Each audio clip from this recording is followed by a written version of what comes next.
श्री शिवाय नमस्तुभ्यम। राधे राधे। आइए सुनते हैं, जब शिव ने शुक्राचार्य को निगल लिया था। शिव और शुक्रदेव की यह कहानी। दानव गुरु शुक्राचार्य के संबंध में काशीखंड महाभारत जैसे ग्रंथों में कई कथाएं वर्णित है। शुक्राचार्य भृगु महर्षि के पुत्र थे। देवताओं के गुरु बृहस्पति अंगिरस के पुत्र थे। इन दोनों बालकों ने बाल्यकाल में कुछ समय तक अंगिरस के यहाँ विद्या प्राप्त की। आचार्य अंगिरस ने विद्या सिखाने में शुक्र के प्रति विशेष रुचि नहीं दिखाई। असंतुष्ट होकर शुक्र ने अंगिरस का आश्रम छोड़ दिया और गौतम ऋषि के यहाँ जाकर विद्या दान करने की प्रार्थना की।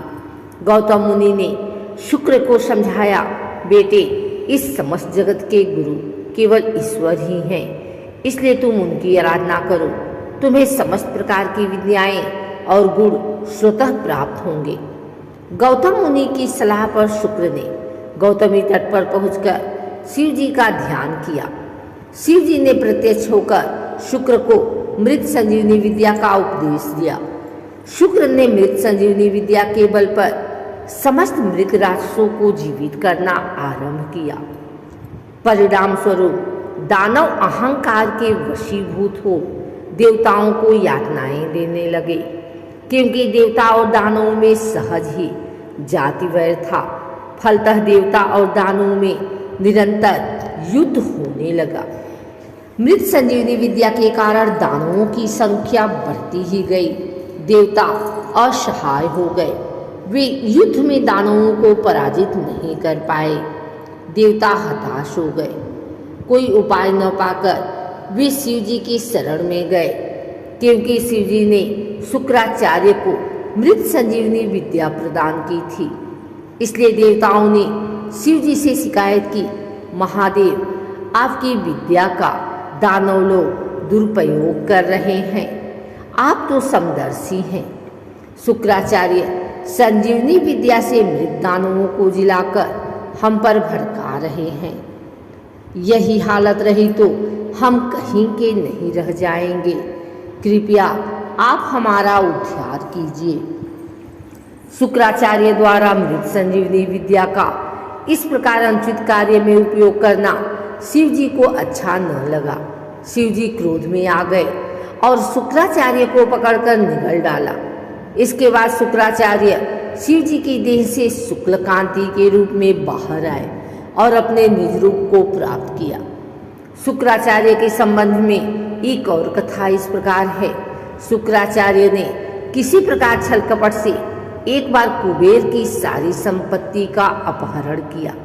कुबेर को जब इस बात का पता चला, तब उन्होंने शिव जी से शुक्राचार्य की करने की शिकायत की। शुक्राचार्य को जब विदित हुआ कि उनके विरुद्ध शिव जी तक शिकायत पहुंच गई, वे डर गए और शिव जी के क्रोध से बचने के लिए झाड़ियों में जा छिपे। आखिर वे इस तरह शिव जी की आंख बचाकर कितने दिन छिप सकते थे। एक बार शिव जी के सामने पड़ गए। शिव स्वभाव से ही रौद्र हैं। शुक्राचार्य को देखते ही शिव जी ने उनको पकड़कर निगल डाला। शिव जी की देह में शुक्राचार्य का दम घुटने लगा। शिव जी का क्रोध शांत नहीं हुआ। उन्होंने रोष में आकर अपने शरीर के सभी द्वार बंद किए। अंत में शुक्राचार्य मूत्र द्वार से बाहर निकल आए। इस कारण शुक्राचार्य पार्वती परमेश्वर के पुत्र समान हो गए। शुक्राचार्य को बाहर निकले देख शिव जी का क्रोध पुनः भड़क उठा।